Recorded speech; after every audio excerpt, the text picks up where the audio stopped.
Good evening, my friend. Welcome to WDW Radio Live's virtual holiday Christmas party. I am Lou Mangello. Thank you so much for joining me, for joining us around the virtual, there's no fireplace, but metaphorically speaking, the virtual fireplace. If you're watching live, thank you for being here. I know it is a very busy time of the week and of the year, but hopefully you're in your warmest Christmas pajamas with a hot cocoa or a hot toddy or a hot something with you. And if you're watching on the replay, don't forget to join us here every Wednesday night. And please do me a favor, tag and invite a friend to watch along with us, because tonight the show is all about you. The podcast is the heart of what I do, but man, I love the live so much because I love this real-time interaction that we have. And normally it's me sharing, stuff about the week or the podcast or what's new and news in Disney World. But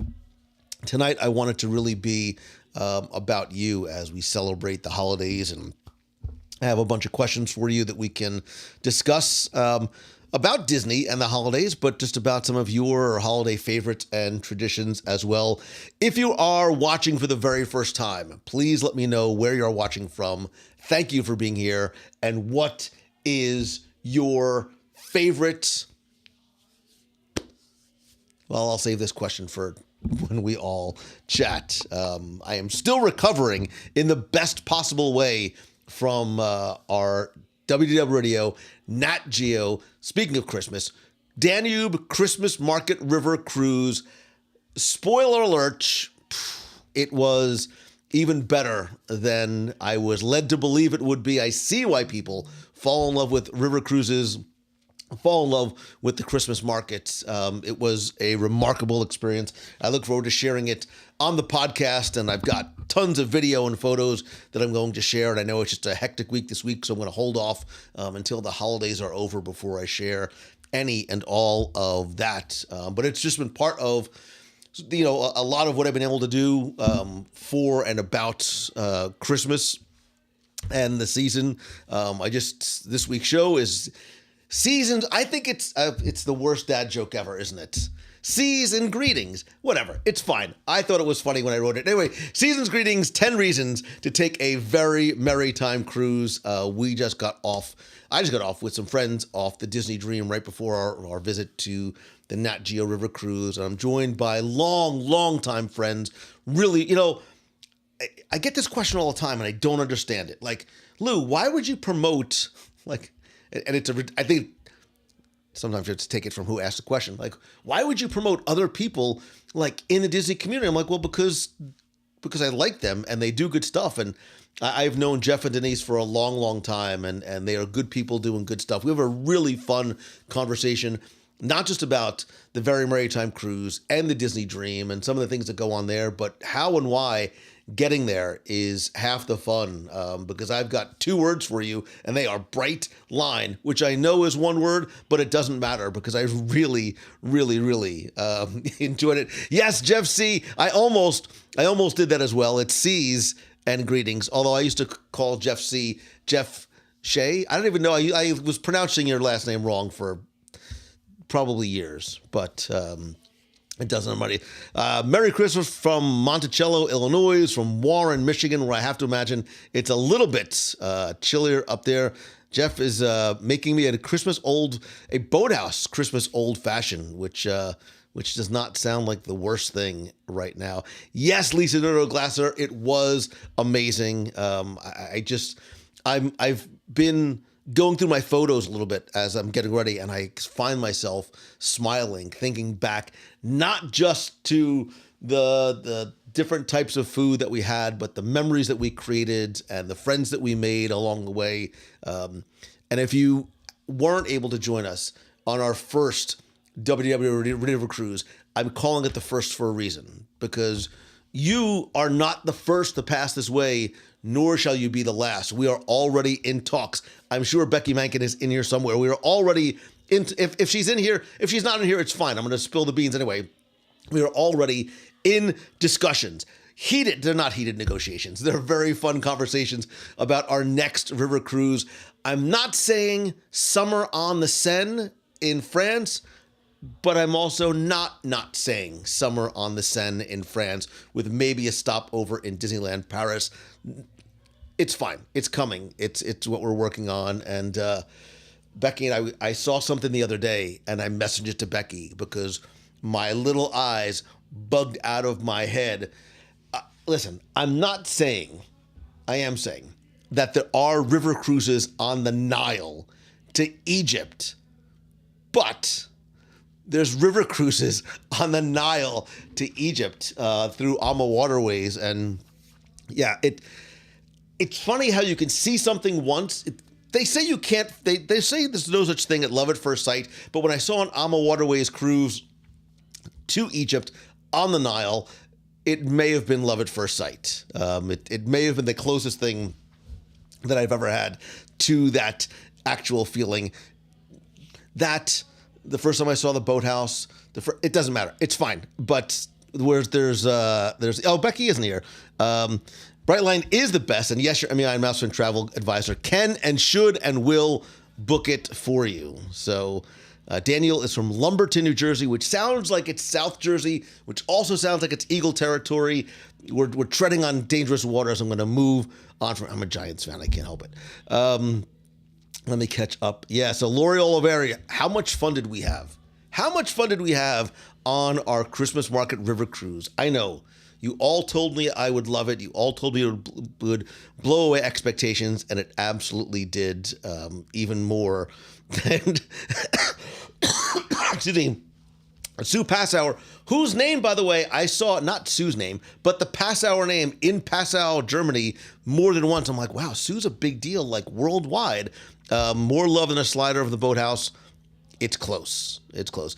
Speaking of the boathouse, no longer with the boathouse, but making his own way and fans and flavors in friends over in the great state of Texas, Chef Bob. Chef Bob, in 2024, you and I need to work together. We need to come together and find out how I can come and see you, experience all that you have to offer in your new Italian restaurant, and we'll do like a live broadcast or something from there. I'm looking for a way, a reason, an excuse, like a speaking engagement, something that will bring me back down to Texas in 2024 so we can make it happen. Lori says, yes, so much fun, a lot of learning, a lot of eating. It was basically nonstop, which for me makes an incredible vacation, an incredible cruise, no matter what.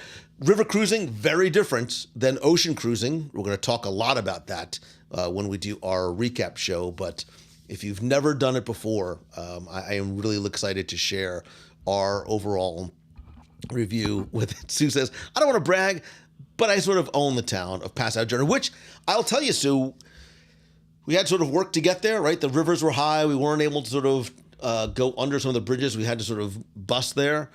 The Christmas markets in Passau, they might have been my favorite Christmas market. Of all the beautiful, spectacular, and oh so very delicious Christmas markets we visited, Passau might have been my favorite. I loved where it was in front of the church. I loved the crafts that they had there. I think I bought more stuff there. WDW Nation, get ready. If you're a platinum member, your box is going out this week.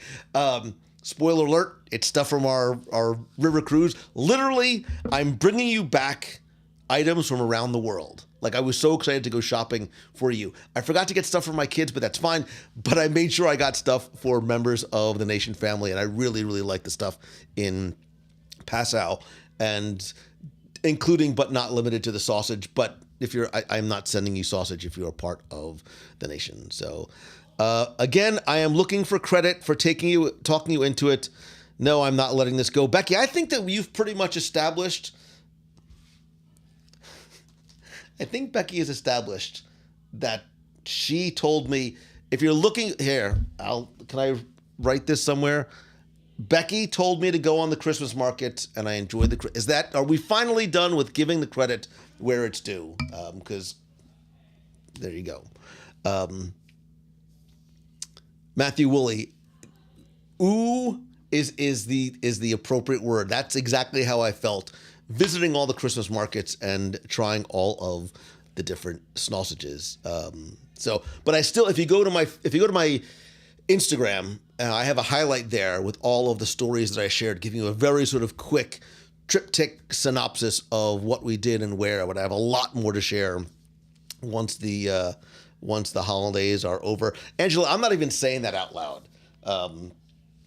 I understand why you need to suck up, but I am not saying that out loud. Darren Meemkin, nice to see you as well. Anyway, enough about me. Enough about our recent adventures and upcoming adventures, which I am really looking forward to, because we are right in the midst of the holiday season. I appreciate so many of you taking time out of baking, cooking, decorating, getting the house ready, scrambling to Target or to Amazon or however and wherever you are trying to find your gifts. I had to run to Walgreens today, and I'm already starting to see the panic shopping happening. Like, I'm seeing like dudes running up to like the last minute gift section, like frantically looking. I'm like, oh, this guy has an office party tonight, and he's woefully unprepared for the white elephant exchange. Thank you, Walgreens, for saving us all. But, before I even move any forward, speaking of thanks and presents, like, this is just a small, like, sampling of some of the Christmas cards that you sent me. Thank you, thank you, thank you. I wish I could, like, write back to every single one of you individually. So many of you took so much time and wrote such nice, like, incredibly moving and humbling words in your cards, and I'm just grateful to have been on your Christmas card list. So thank you. Like, this is what community and family is all about. It's what we have here, and it's what I love about this time of year. So I want to make tonight, I want to really make it all about you, and I want to talk about some of the things that you do and you enjoy, and some of the traditions that you celebrate and honor during the Christmas time of year. But this is WDW Radio, right? So let's sort of mix in a little bit of Disney to kick things off. And so, do you have any sort of Disney themed traditions for the holidays? Is there something that you do that somehow involves your love and passion and fandom of Disney into your holiday traditions, whether you go to the parks during the holidays or something that you do at home? I know for a lot of folks, my family included, we have a lot of Disney-themed ornaments. For years, we would always try and get a new ornament every year. And I think that sort of unofficially still happens, whether we go out and buy one or whether we are gifted one. Beth says, watching Muppet Christmas Carol. I agree. Watching Muppet Christmas Carol over and over and over. It's over the last probably 3 to 4 years, Muppet Christmas Carol has really sort of leapfrogged possibly to my favorite Christmas movie of the year. Elf is way up there, and I certainly love the classics. It's a Wonderful Life will bring tears to my eyes every single time, but there's a nostalgic sweetness and innocence and wonderful sense of humor that Muppet Christmas Carol brings, and I really enjoy. When we were on the cruise, I think I talked about how it was playing up on Funnel Vision one night, and I could have just sat there all night long and watched it with my multiple plates of chicken tenders. A lot of folks talking about Disney ornaments. Christine gets ornaments every year going back to 2008. Mary Wells has a 9 for tree with all Disney ornaments. We always get one on every trip. I think that's a great, sort of easy tradition to uphold. Even if you go in the middle of summer, you could always go to the 365 days of Christmas and bring back a Christmas ornament. We watched the Disney Jim Carrey Christmas Carol first and hang all of our ornaments from the parks. Mike has a separate Disney tree this year. I saw all the like Cuckoo for Cocoa Puffs, like the really cool Hallmark ornaments that came out this year, and the tree top, like the Haunted Mansion ornaments and tree toppers. I'm like, man, if I had a bigger tree or if I had more room to add more ornaments or a second tree, that would be really cool. The WDW Ornament Exchange, I'm not sure if Shannon the Elf, who none of this happens, by the way, without, I think we had, if Shannon's in here, what did we have? Did we have like 300 people participate in the ornament exchange this year? I think this was like far and away our biggest ornament exchange yet. So I love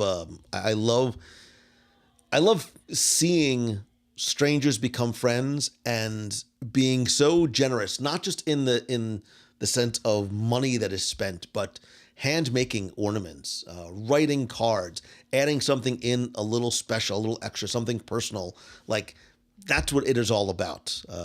It really it sort of warms my heart, and I have seen from people, some of whom might be in my own house, literally crying at the words that were put into some of the cards. Emmett Otter's Drug Band Christmas is an absolute treasure, and it, because I have vivid nostalgic memories of watching that and singing that with my brother.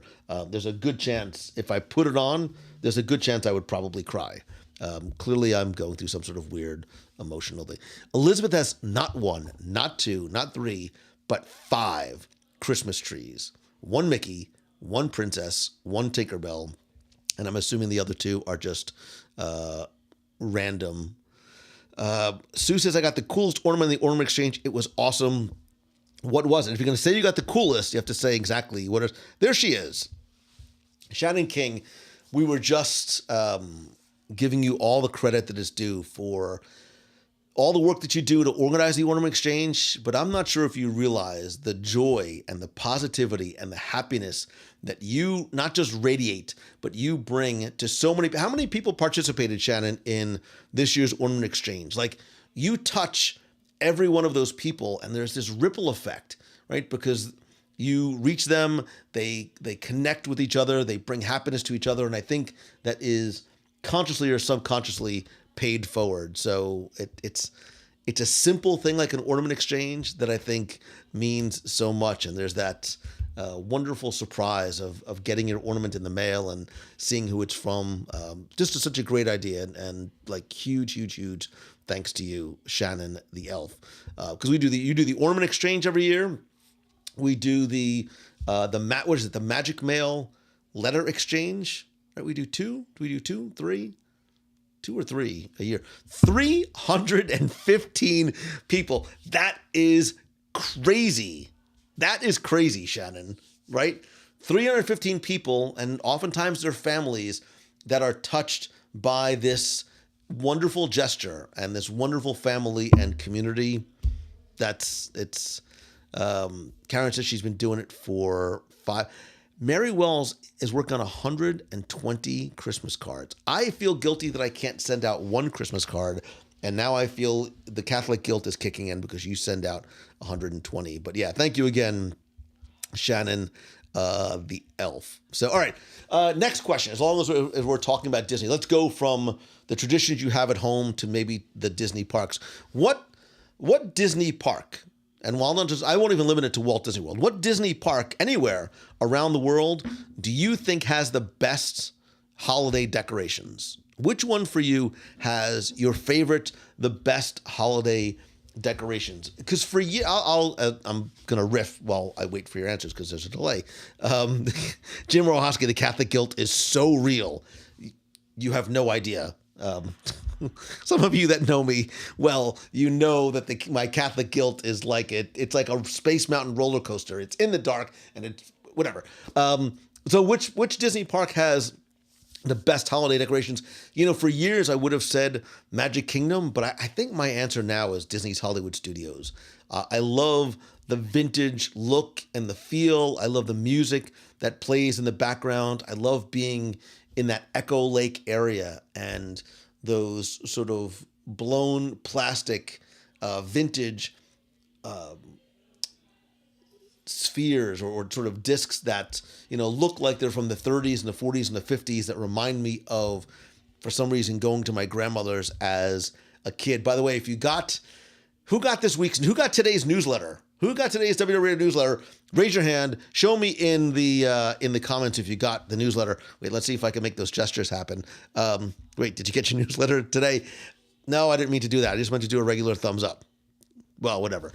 I posted an embarrassing picture of myself from 1974 at my grandmother's house with Santa Claus, but that's sort of what that's what it reminds me of. That's what Disney's Hollywood Studios reminds me of. And we've talked about Jollywood Nights and how much I enjoyed that event that is still obviously finding its way and finding its legs, and I think is hopefully going to come back next year bigger and better than ever. Heather, great answer. Cars Land at DCA is very much the cutest. I got that as well in terms of theming a land around the holidays and sort of keeping it very much in alignment with the look and the feel and the vibe and the story that's being told in that land. That's a great answer. Looks like we need to go to Disneyland for the holidays so you can see where it really is the best. So Becky Menken throwing down the Disneyland. I think I've been there. Have I been to Disneyland? No, I haven't. Have I? I haven't. Not yet. I haven't. Not yet. Jennifer Subko says, Main Street will forever be my favorite for Christmas decor, although I do love Hollywood Studios as well. Okay, so I just love, listen, Jennifer, I think it's okay to love them all. I think that's a good and sometimes appropriate answer. Diane says Wilderness Lodge. I think as far as resorts go, I'm with you. I think resort-wise, Wilderness Lodge is my favorite. I think it feels like Christmas, even if it's warm outside. The giant fireplace. I love the theming of the tree and the decor throughout the lodge and the music. And then you go upstairs and you sit up on that third level by the fireplace, sort of looking down into the lobby. I say every year, I'm like, I'm going to go work there one day. And I never do because it's so far and pants. Lisa says, yeah, Echo Lake is your favorite. Okay, let's go back home again. So you're home for the holidays because you can't get to Disney World, and you've set this beautiful table with all of your favorite holiday eats and treats, and there is an empty seat at that table. If you could spend the holidays with one Disney character, who would it be and why?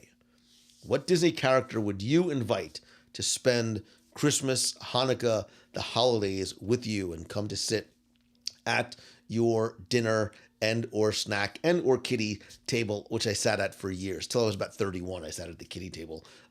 What Disney character would you have over as well? And you can define Disney however you want. It could be Disney, it could be Marvel, it could be Star Wars. Emily Anna says, do you count? Aw, that's like the sweetest answer, the sweetest question in the whole wide world. Yes, of course I would count. I'd love to spend Christmas. I wish we could all do that. I wish we could sort of have, Becky, we should do this one year. Just have a big Christmas party. And anybody wants, it won't be on Christmas, but have a Christmas party and do a Christmas dinner. All right, let's see some of the answers because I'm really super, super curious. Karen says, Mickey, the love of my life. Is Thor a Disney character? Asking for a friend. You're making it weird, but yes. Sue says Stitch. It would make the meal interesting, probably a little messy. Elizabeth says Snow White because she makes pie. Darren doesn't eat pie. I never have pie. Pluto, Mickey, Mr. Toad seems like the most fun. Allison says Walt. Groot. Jack, Groot's a good answer, but not a great conversationalist, which would probably avoid some of the holiday arguments. Victor Miller, the Rocketeer. Well played, my friend. Well played. Let's see. A lot of Mickey's. Jiminy Cricket, who probably wouldn't eat very much. Peter Pan, Forever a Child Like Magic. Scrooge McDuck. Lisa's inviting Scrooge McDuck because she knows he's going to bring a good and or expensive gift. Baymax, as long as he doesn't tell me I'm eating too much. Tigger. Matthew says Lincoln would say, I love Lincoln. Lincoln's my man. Tony Stark. And I would go with either Genie or Jiminy. Madame Leota, her head floats so she doesn't need a chair. Mark is thinking practical as opposed to conversation or who might enjoy it most. A lot of Mickey Mouses, a lot of Walt Disneys. I like that as well. Carl Fredrickson, he reminds me of my uncle who's no longer with us. Aw, Cindy. Merida, my cat would love to meet the person she's named after. Tom Free says Clarabelle, she could ring her bell. I don't know if I would trust Snow White's apple pie. Judy Hopps, love the positivity, breaking into the family drama. So, Christine, I think that's a great answer, right? Because you know the dynamic of your family and what the holidays sometimes end up being. You know that, maybe Uncle so-and-so starts hitting the sherry a little bit too much, a little bit too mulled wine for Aunt Edna, and you need somebody to sort of keep the positivity and keep it rolling. So I dig that answer as well. Let's see. Star-Lord would be fun too. Jack Skellington. Let's say you weren't at home. Let's say you were in Disney for the holidays. And I can guarantee you, thanks to our friends over at Mouse Fan Travel, who can't guarantee you, but we're just doing this for fun. You can get a reservation at any restaurant in Walt Disney World.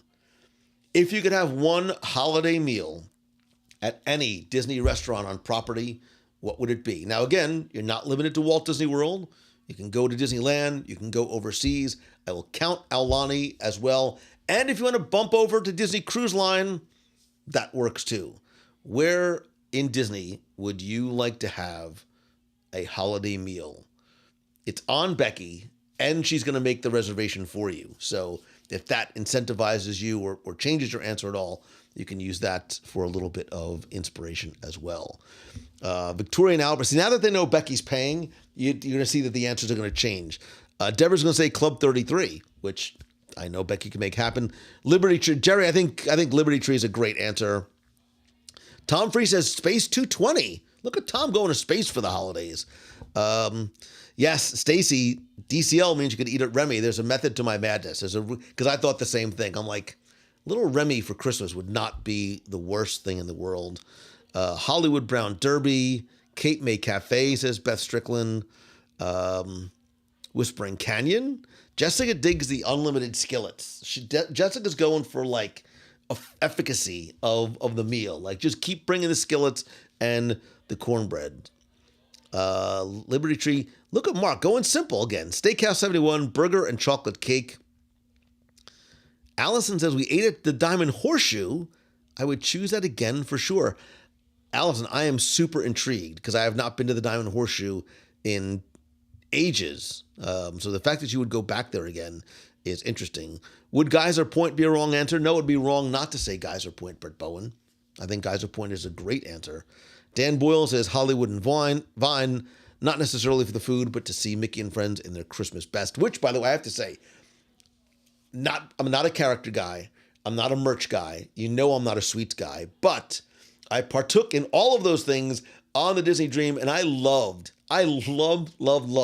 seeing the Disney characters in their holiday best. Go check out my Instagram stories because there's a quick couple of videos of I think it was Chip and then Daisy Duck just being super sassy in her Christmas best to some appropriate or not so appropriate movie. Darren, 1923. Awesome answer. Awesome answer. 50s prime time. Diamond Horseshoe. Another Diamond Horseshoe. Sci-Fi Dine-In for their burgers. I have to go back to a lot of these places. Kevin Shea says Sanaa for the bread service, the animals. I'm assuming the animals on the savannah, not the animals on your plate, is the angle you were going for. Via Napoli. I think there's nothing wrong with a boathouse in there. I think you could even go a little international flavor and throw a little Shiki Sai on. I ate there a couple weeks ago. God, I love Shiki Sai a lot. Vero Mike says, by the looks of your room, I'd say you're a merch guy. I'm more of a sentimental guy, Mike, than I am a merch guy. This is actually a trimmed down version, but most of these things have they all have sort of some significance for me. Some more nostalgic than others.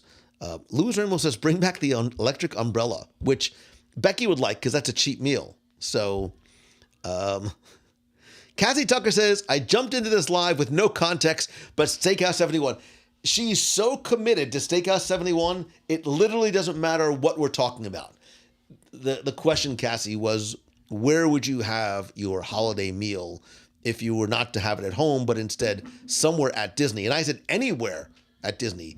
A Disney park, a Disney cruise, Tokyo Disney Sea, Aulani, and you go with Steakhouse 71, which is also not a bad answer. There is something to be said for the burgers there, as we know. Cindy says Takumi Tay is sadly no longer. Why is sad? Why, did something happen to Takumi Tay that I don't know about? Why is Takumi Tay no longer an option? Takumi Tay is always an option. Jennifer will see your Steakhouse 71 and then raise you Steakhouse to go in our room. Wait a minute.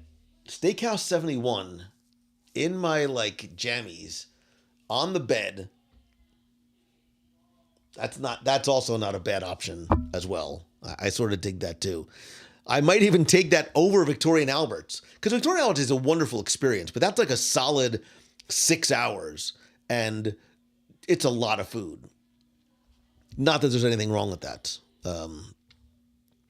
I'm not a sweets guy unless you put sweets in front of me, because I don't want to be rude, Becky. It's rude. I was literally worried about offending the entire country of Austria and Hungary and the Czech Republic and the Germanic people by not eating the sweets while I was there. So I really ate it more for diplomatic relations than my own personal enjoyment. It helps if I open up the lid. Diane, I haven't been to Flying Fish in years, but I have friends who swear up and down by just how good Steakhouse 71 is. So I need to go with Lou at the Boathouse. Of course, Tristan, that's a wonderful answer, and I appreciate that. Stephen Williams, my friend, it's good to see you, brother. I hope you are doing well. So let me see. Let me quickly go back. Storytellers at Grand Californian, also very nice. Shannon King, there's a shirt. I ate for diplomatic relations. I'm a giver, Shannon. I'm a giver in every sense of the word, and it certainly it's for that purpose as well. So, all right, let's go from our discussions of the holidays at Disney, because I really want to hear and I want to sort of know more about you, because I think the holidays for me, because we're friends, right? I'm uncomfortable sometimes receiving. I'm uncomfortable receiving help. I'm uncomfortable receiving. Those of you who know me very well, I know you're shaking your head. I'm very uncomfortable sometimes receiving help, even when it's offered to me. I'm also sometimes uncomfortable receiving gifts. I really do prefer. It gives me more joy to give than it does to receive. That's what the holidays are about for me, is seeing the joy that I'm able to give by doing things for other people, whether it is paying for the person behind me at Dunkin' this morning, which brought me joy. I didn't know that person. He had a lot of donuts. I picked the wrong, 5 more minutes. I could have saved myself $18, but I was like, who orders $18 worth of donuts? She was by herself. Whatever, it doesn't matter. But I love being able to give, and I love the memories that we are able to create during the holidays. So I want to know for you, what is what is maybe a long time or unique or important holiday tradition for you or your family that either you've started or you've carried on? When did it start? Why is it meaningful? What makes it unique? I think we could talk about things that a lot of us might be able to or sometimes do around the holidays. But is there something that you do that you think is unique or is special to you for one reason or another? And Darren, I agree with you. I think that this whole family is about giving. I think the ornament exchange is indicative of that, especially when I see photos in the clubhouse of people sharing the ornaments that they've received. And it's not just the ornament. It's a card. It's a little gift. It's a piece of candy. It's a note. It's something that the person who is giving realized would be meaningful to the person who they've never met before and is going to be receiving that. And that's, you're right. I think you're 100% right. Becky says, stockings on Christmas mornings. My dad is to blame for that. My Nana's spaghetti and meatballs during the 5-course meal on Christmas. Participate in Operation Christmas Child. Scott, I don't know what that is. What is? I'm very curious. What is Operation Christmas Child? Betsy says candlelight processional is huge for me. Beth has our opening breakfast, a Christmas breakfast after opening gifts, scrambled eggs, country ham, and biscuits with orange marble. That's a nice way to start off a Christmas morning. Chinese dinner on Christmas Eve since I was 2 years. I love it. I love it. Because we see, like in movies, people going for China.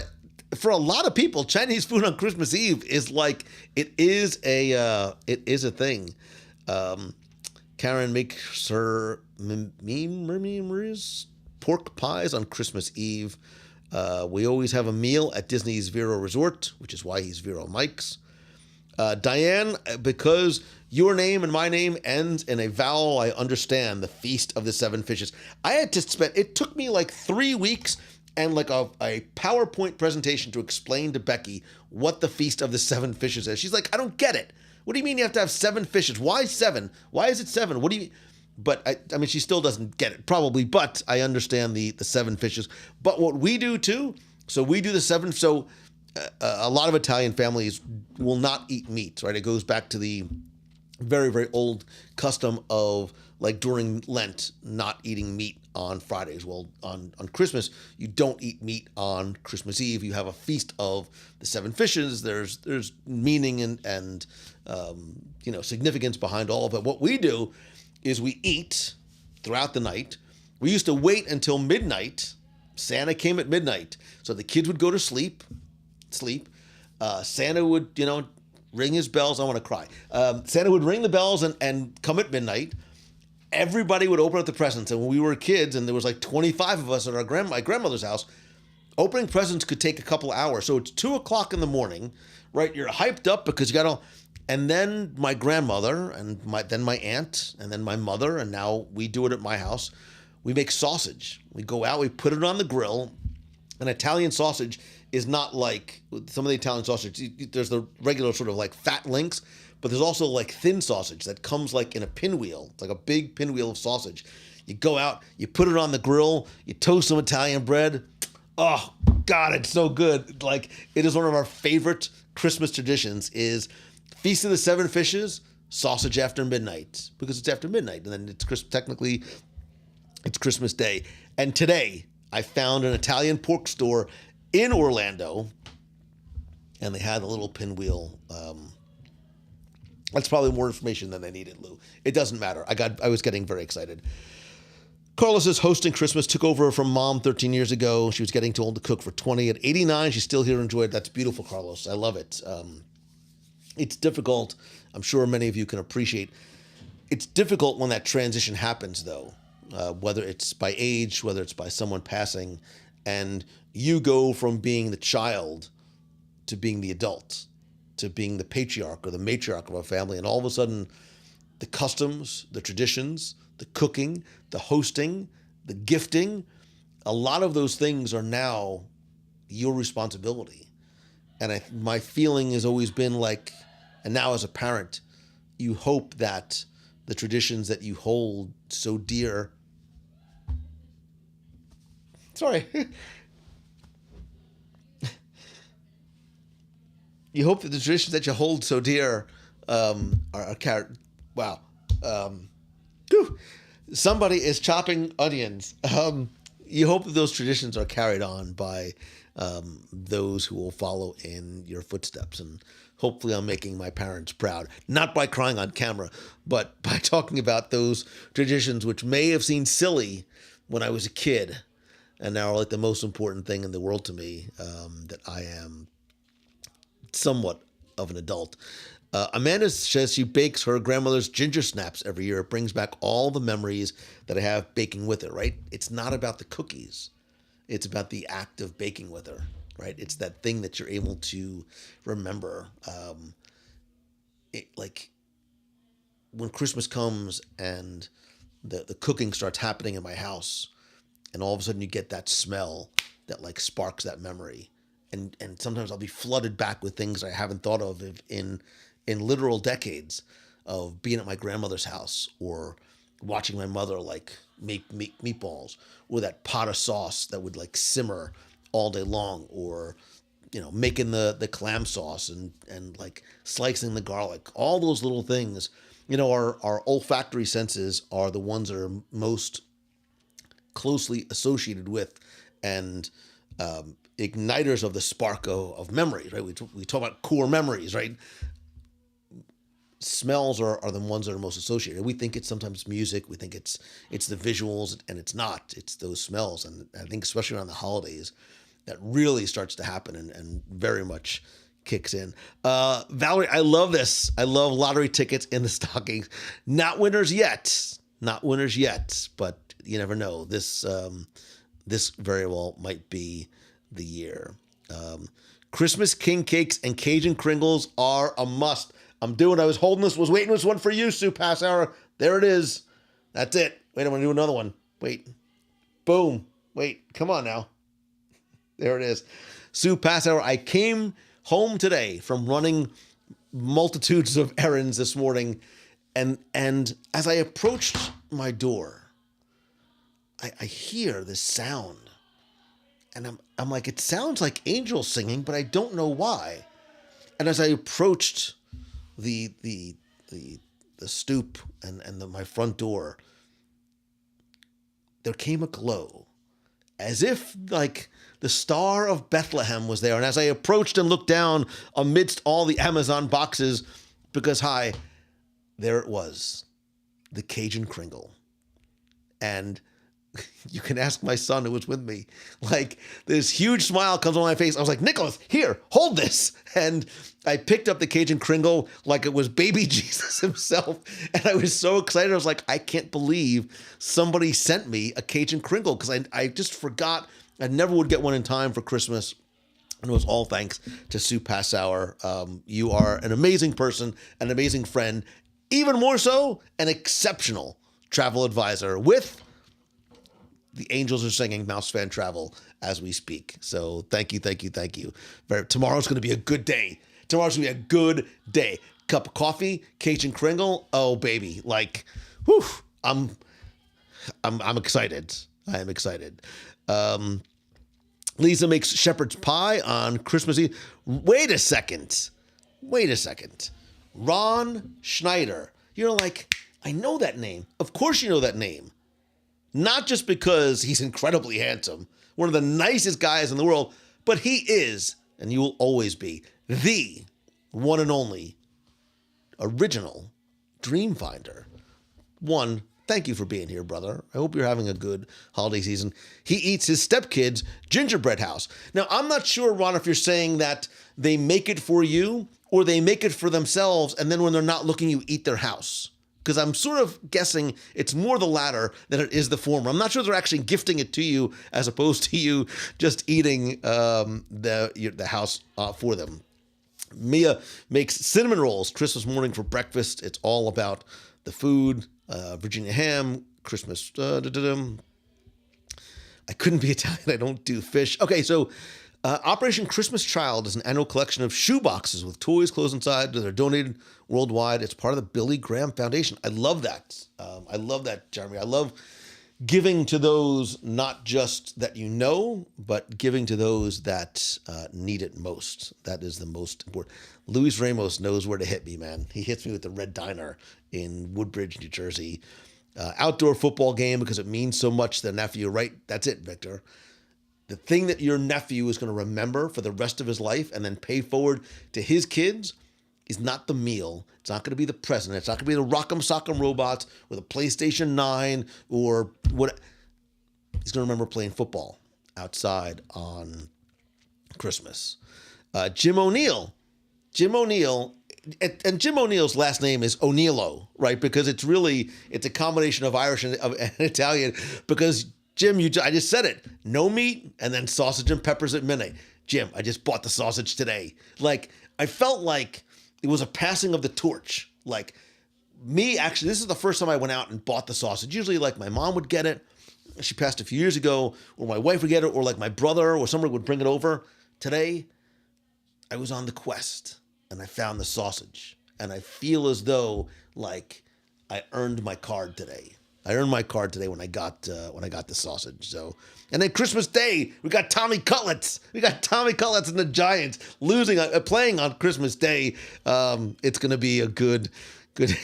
I saw a family weighing their Christmas lasagna on TikTok. Some of them were over 30 pounds. We too also do the Christmas lasagna. We do. I think this year we do like a seafood platter, like crab claws, and yes, we actually get sushi. We started doing that a couple of years ago. We ordered some sushi. We got crab claws, crab legs. God, I'm drawing a blank. A lot of cold seafood, a lot of charcuterie happening. A lot of I don't even know what else. Mom, I miss your artichokes. I'm just saying. Yeah, but there's going to be a lot of food happening there. French onion soup after midnight mass. Darlene, I love that. I love that a lot. So this is where my Catholic guilt comes in, because I always want to go to midnight mass, but we do like presents late at night. So I never went as a kid to midnight mass.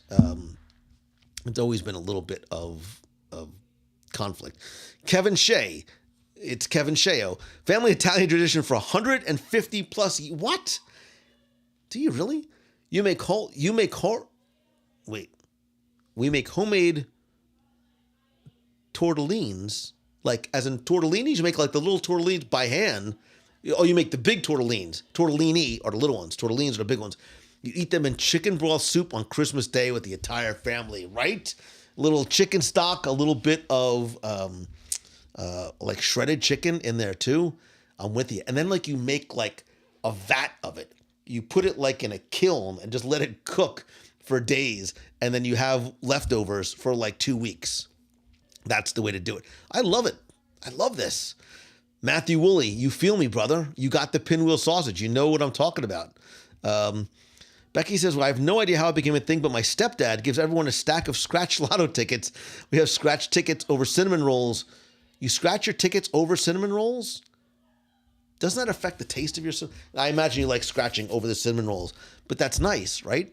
If you're having some fun, you have a little laughs, a little cup of coffee, a little bit of cinnamon rolls, and if somebody wins, Yahtzee. It's even better. My Nana would mix the sausages into the gravy and the meatballs. Stephen Williams used to go into New York to see the tree and decorations and go home, open presents. We go to Louisiana with Mom on Christmas. Like, God bless you, my friend, for going into the city on Christmas to see the tree. I love it in theory, in actual practical execution, and trying to wade through that traffic just to get there or get back. As the Italians like to say, oy vey. That sounds crazy. I ate stromboli for Christmas. Oh, wait, I'm way behind. Betsy, what is my favorite grandmother memory? So my grandmother, I never knew my grandmother on my father's side, but my grandmother on my mother's side, little Italian woman. Gosh. So as I said that, I remember, and chances are if you have an Italian grandmother, she did or will do this for you one day. I remember like going there. We'd go every Sunday. We'd tackle the Belt Parkway. We'd go in. And then before I would leave, she'd go, Louis, come here. And she'd take a little thing. She goes, here, take this. And she'd stick like $1 or like $2 or $5, whatever, in your hand. I love that she used to love to do that. Or you'd go there and she'd be like, are you hungry? No, we called her Mom. Mom, no, I'm good. Oh, good, you're not hungry? Sit down. And she'd put a plate of 6 pounds of spaghetti in front of you. Like, here, you're not hungry? Eat this. I was a very skinny kid. But Mom, look, you'd be so proud of me now. Look at me. It all kicked in. So, yeah, I remember just going there on Sunday and like huge plates of like meatballs, chicken cutlets, veal cutlets. I wish I loved artichokes back then as much as I love artichokes now. Diane, I am not a Philly guy. It sounds like I'm not well, first of all, let me be clear. I went to school in Philadelphia. I went to Villanova. I hate the Eagles with a passion. And I don't hate a lot of things, but the Eagles and bad people, like, I really don't like the Eagles a lot. But I think that there's a lot of traditions in the Northeast that all sort of bleed into each other. A lot of like Catholic Italian traditions. Cindy, I can easily answer. I regret not learning from my grandmother and my mother how to cook. I have this sort of deep desire to want to cook, but I don't cook. Did I just do this? Did I just give myself the thumbs up? Is that what's happening here? Wait. Oh, I did the fireworks again. Let's see. Heather says, I didn't understand as a kid why my grandmother used to get sad at Christmas time. I get it now. You know, it's a good sad, right? Like it's not like, you know, we're sad because we think about things that we miss or people that we miss. I miss simpler times. I miss people in my family that have passed on or they just don't talk to anymore for one reason or another. You know, every now, it was actually today I was looking for something in my photos and I had come across a directory of photos that I had scanned from my mother's house from years ago and pictures of me and my brother. If you got today's newsletter, that was one of the photos that I found of me and Santa Claus, who he reminded me of somebody I knew. Anyway, where's Dad? Me and Santa Claus in 1974, and pictures of me and my brother and my cousins and things like that. And I was sad, but like I was happy. Like I was happy to see those pictures and have some of those memories and see, you know, my mom's house, my grandmother's house, and then see like my house as a kid and some of the decorations in the background. There was a picture of two of my cousins putting together remember sit and spin? It was like a big disc with like a pole in the middle and then a little disc, and you sat and you spun yourself around because that's what kids did for fun. And they were putting together the sit and spin, probably at 2:00 in the morning, waiting for the sausage to cook.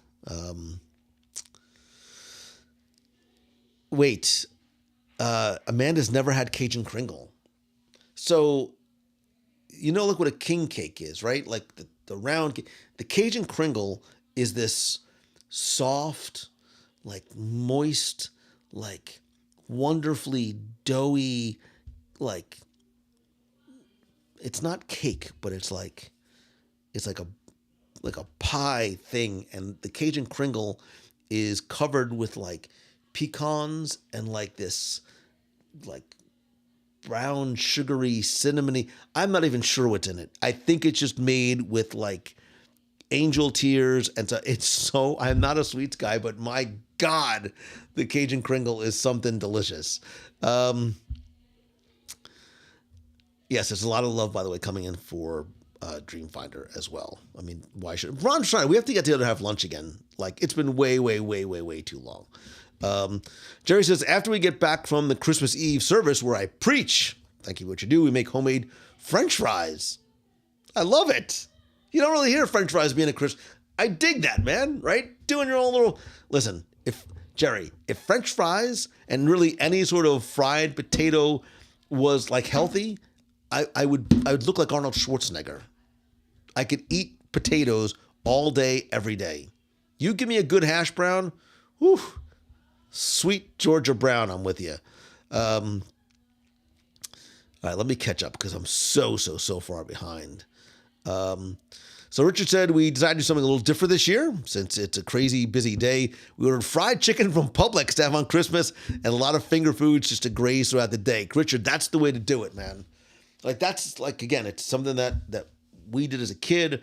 It just sort of happens organically in my house now. You just have food out in the kitchen. Nobody sits down and you just sort of graze. I don't even need a plate anymore. Like I would just rather like pick, like I like hit and go, just like move my way through the kitchen. And I would almost rather do that than sit down and have a full meal. And that's probably what we're going to do. So Christmas Eve, you know, I don't have a lot of family left. So my brother will come down. It'll be the six of us. And then Christmas Day, we have friends come over the house and we have all kinds of food and we play like Christmas games and we do white elephant exchange. But it's that. There's just sort of food out everywhere, and you just pick. You just sort of nosh. You're lagging or losing the feed. The internet today has not been awesome, so it could be that. Becky is craving lasagna. Becky, Deanna is making, I think she's making 2 pans of lasagna. I think she's making one for us to eat on Christmas, and I think she's making one, literally, I'm not kidding, she's making one just for Brad. Like, just to give Brad his own plate and pan of lasagna. So, I miss my grandma. Eggplant parm on Christmas. I had eggplant parm tonight. We ordered in because my daughter is having her friends here for their Christmas party. They're playing games. I did she recruited me to do the wrapping for the oven mitt game, and I made it as challenging as I possibly could. And I love the fact, you can't hear it, but I love, Lewis, you're an emotional wreck tonight. I love that, right? You can't hear it, but the laughter and the sound of like kids in my house, they're not kids anymore. I know that they're 20 and they're all in college, but like they come here and my home is, my home is the place that they all feel comfortable and that they all want to gather together, and there's just food out. It's simple, like unadulterated fun. Like they're playing games and everybody brings like cookies and stuff over. Like they have a gingerbread house designing contest. And a lot of theater kids downstairs. So there's like these wonderfully like dramatic and well like put together gingerbread houses. But I love that. And I understand now like what my parents probably felt and what my parents probably meant. I get it. You guys were right all along. So, Mary Wells, you do need to order Cajun Kringle. It's from Haydell's Bakery, Haydels Bakery in New Orleans. I think it's the only place that you can get them. It's the only place I've ever ordered from. They are remarkably good. They're a little pricey. The prices have gone up over the last few years. It is absolutely worth it. I promise you. Like, it will change your life. It's that good. But what you do is once you get it home, they give you chicory coffee. So you make your chicory coffee. You cut yourself a little piece, like a little piece of the Cajun. Cajun Kringle is about this wide around, like it's huge. Cut yourself a little piece, about this big, a little bit larger than the size of your head. Put it in the microwave, I'm not kidding, for 11 seconds. I have found through trial and error the sweet spot, 11 seconds. It's the perfect. You take that out, you get your little coffee, you sit down. I promise you, no matter what Aunt Edna decides to fight about at dinner that night, you're going to have a good day because you started your day off with the Cajun Kringle. Sue told me I'm missing that time with her extended family. I know it. I feel it. I get it.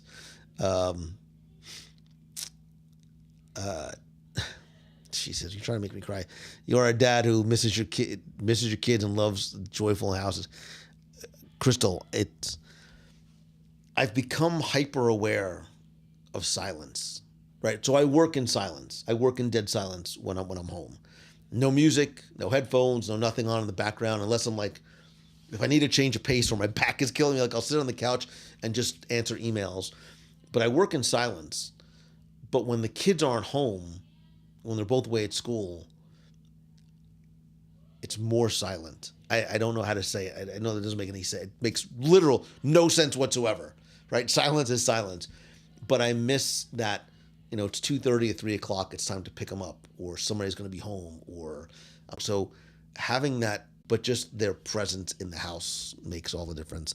I'm sorry. I'm very, very, very like stupid and weepy tonight. I'm going to move on very quickly.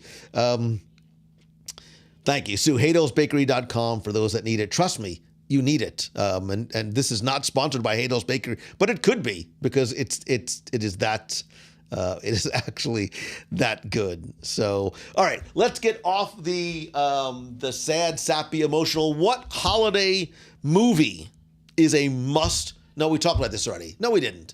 We just talked about Muppet Christmas. Forget about that. Wait, forget that. What is what's your holiday song? What is your Christmas or Hanukkah or Kwanzaa, whatever, or Festivus? What is your holiday song?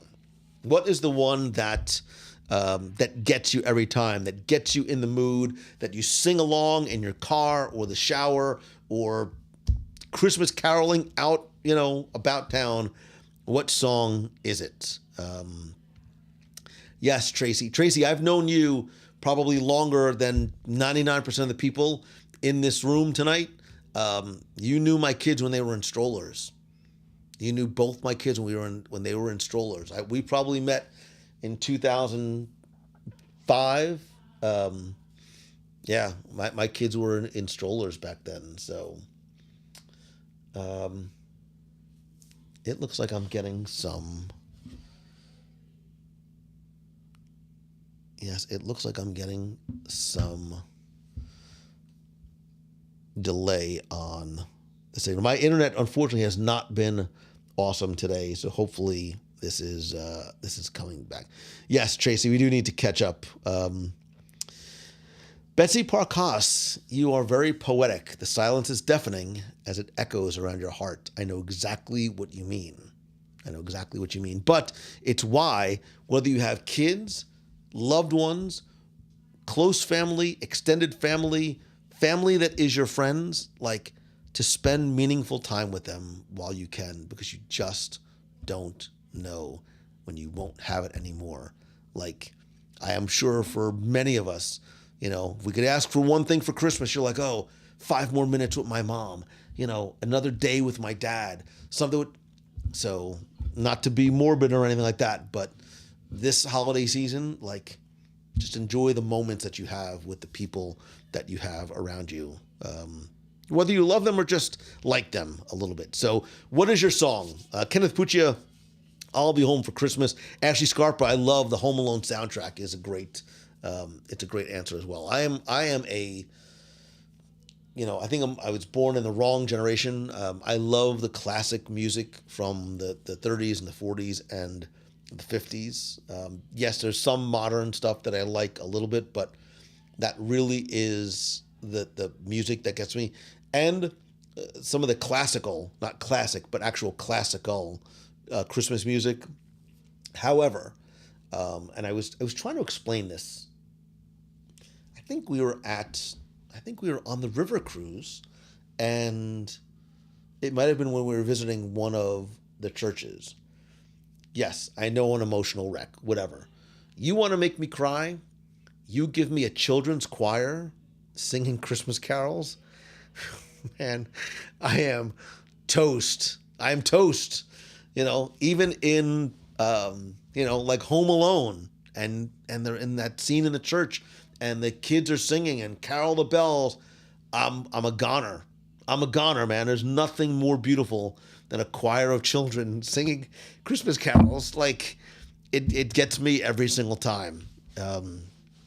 Carol of the Bells, Melissa, I'm with you. I love Trans-Siberian is a great version of Carol of the Bells and a great arrangement of it. But I think Carol of the Bells is one of the most beautiful Christmas songs, just period. The R2D2, we wish you a Merry Christmas.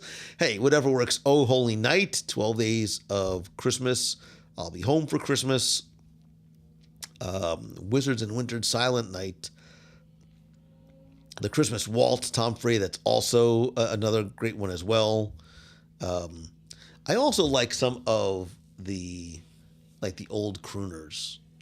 Give me like a Bing Crosby, give me a Frank, give me a Dean. Even like the music was simpler back then.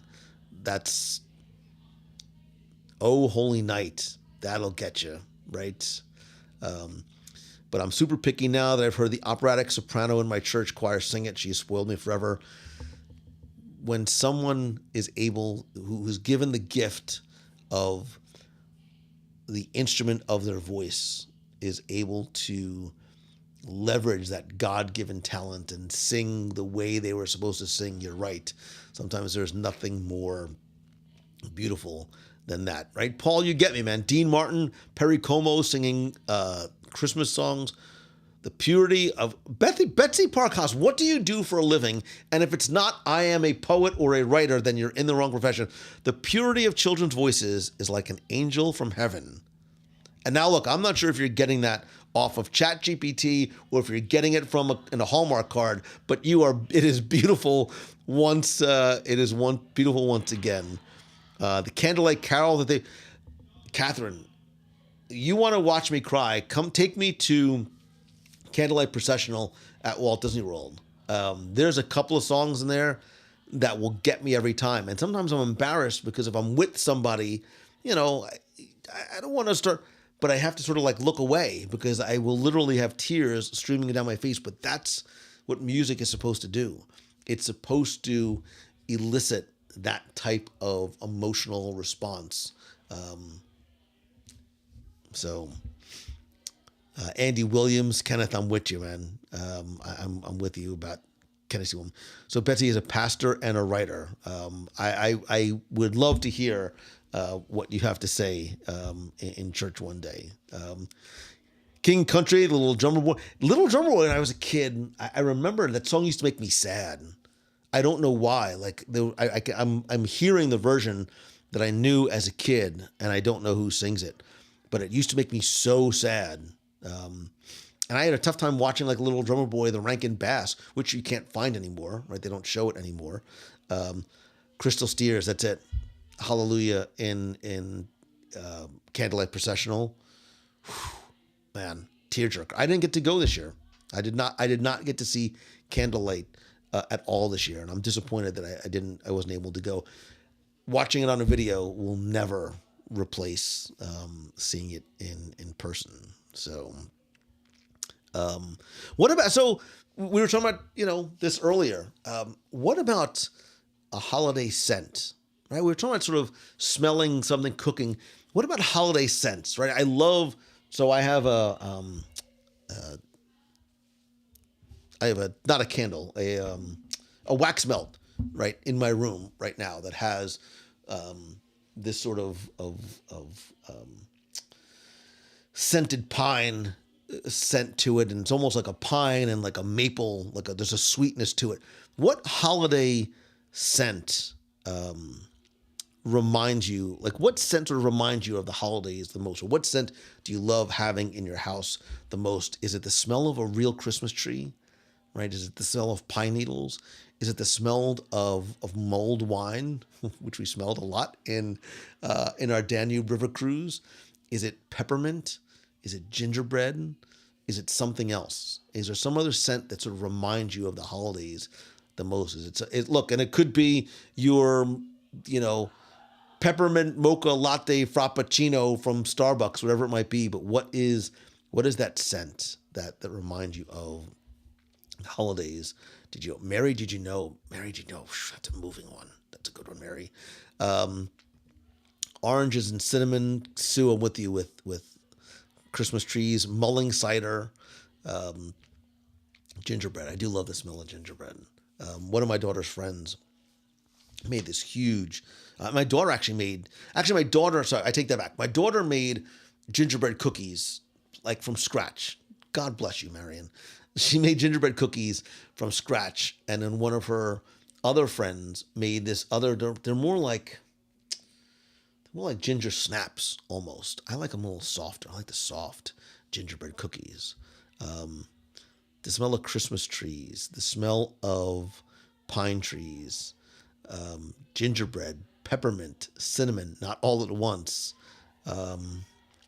Cinnamon, pine needles, apple cider, Allison.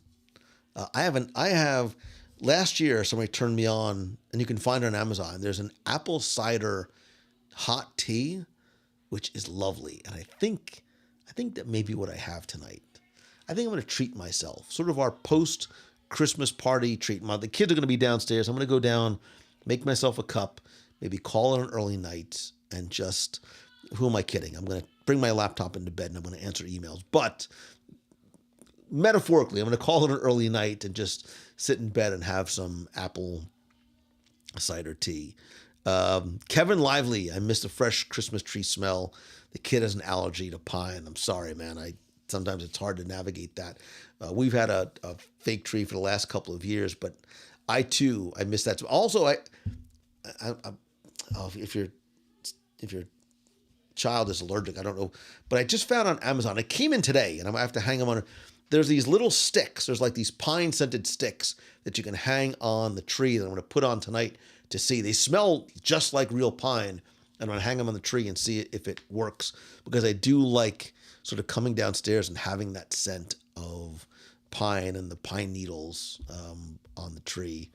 Cinnamon, a lot of pine, cider, cinnamon, Becky, the eggnog latte. Lou, you need ginger snaps. Do you want me to send you some? Listen, Crystal, I will never, ever refuse food, especially when it is in the form of ginger snap. So Heather says, my house smells like cookies today.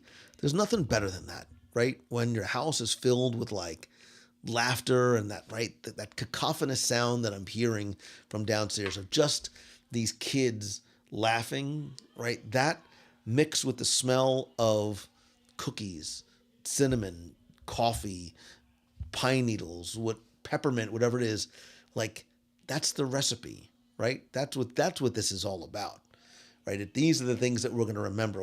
I can't tell you what, I got or gave for Christmas last year. I can tell you what I gave. I don't remember what I got.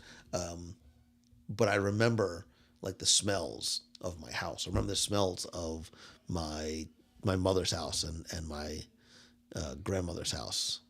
So what is the brand on that tea? I don't think it's Twinings. I have to go down and look. Let me see. Wait a minute. I might even be able to tell you. Hang on one second. I'm going to do a quick search here. I think.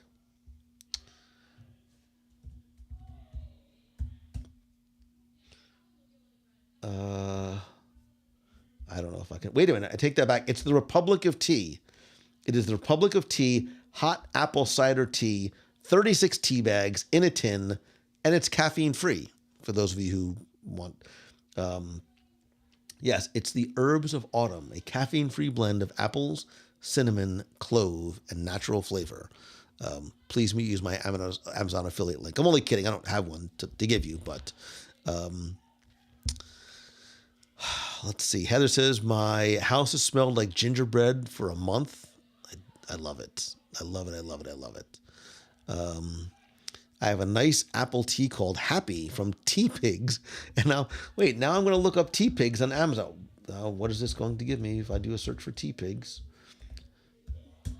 My search history is, there it is. Tea Pigs, English breakfast black tea, peppermint tea, snooze and sleepy tea. Licorice and peppermint tea? What? Oh, Darjeeling tea. I don't see the apple tea. Green tea with mint. Oh, this looks lovely, Kevin Lively. By the way, go check out Kevin's Instagram at Livelyland. Livelyland? I always get confused, Kevin. He's Kevin Lively on Instagram.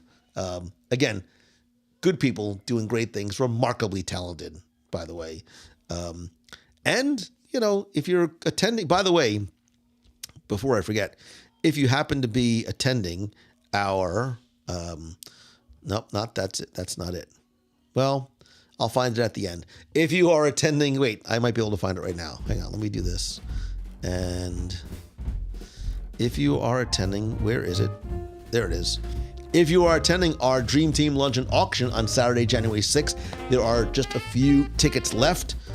You never know what sort of items may have been donated by some folks who are here that may be up on the auction block to benefit Make-A-Wish Foundation. So there you go. Peppermint tea is good for digestion. Yes, Crystal, I am on ice shopping. I love tea. I am a... that's it. And it added to cart. Usually ships within 6 to 7 days. What? It's fine. I can wait. So... I know who to blame if I get lots of ads for tea now.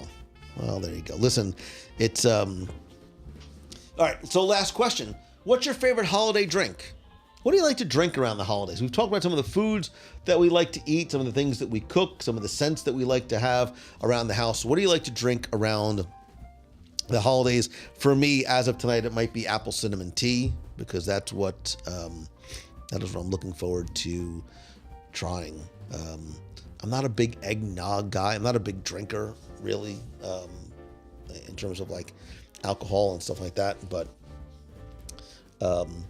For those of you who can't make it to the auction, I am going to work on an online auction for later in the year, so stay tuned. And it looks like I'm having internet issues. Somebody's having it. There's also 20 kids downstairs who are probably all on their phones at the exact same time, so it could be that as well. So I'll post some of these questions over in the clubhouse, but I want to just give you a couple of quick little reminders. Again, just about our Dream Team lunch and auction on Saturday, January 6th. You can get your tickets at www.radio.com/Dream Team Lunch.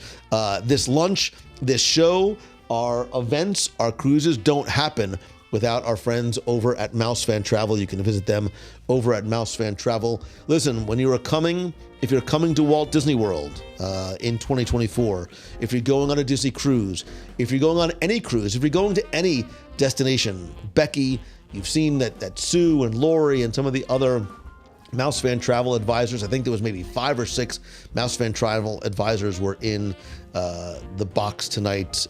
They can help you plan, prepare, answer all your questions, and all of their services come at no cost to you. It's like having your best friend, your closest family member who just happens to be an expert on all things travel, advocate for you and help you by visiting mousefantravel.com, and I promise they will take care of you, which is why we have partnered and why I've been trust them and why I've used them for 17 plus years, and there's no end in sight.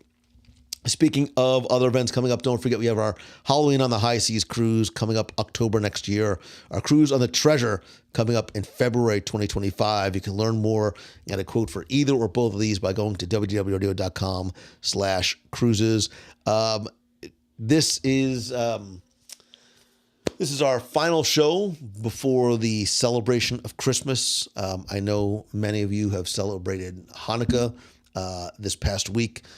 Whatever it is that you are celebrating this season, even if it's just the season. I said this in the newsletter earlier, but in the season of giving, I want you to know, whether you realize it or not, just how much and what you have done and what you have given to me, and by extension, the people around me, my immediate family, my extended family in the clubhouse.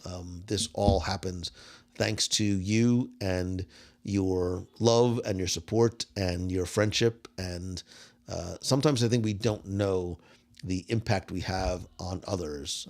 But I want you to know that your friendship means more than you might know to me and all of the other people that you impact. So this is for you. Wait, see, there it is. That is for you. I wish you the happiest of holidays, the merriest of Christmases. No matter how you spend it or who you spend it with, know that there is at least one person here in Orlando, Florida, that loves you, that appreciates you, and if there's ever anything that you need, is here for you to be able to help. I am grateful to you and for you and for the family and the love that you have given me. So have a very happy, a very safe, and a very delicious holiday this year. And I will see you. I'll see you one more time before the new year kicks off, and what I hope and believe and pray is going to be our best year ever. So I love you. Merry Christmas.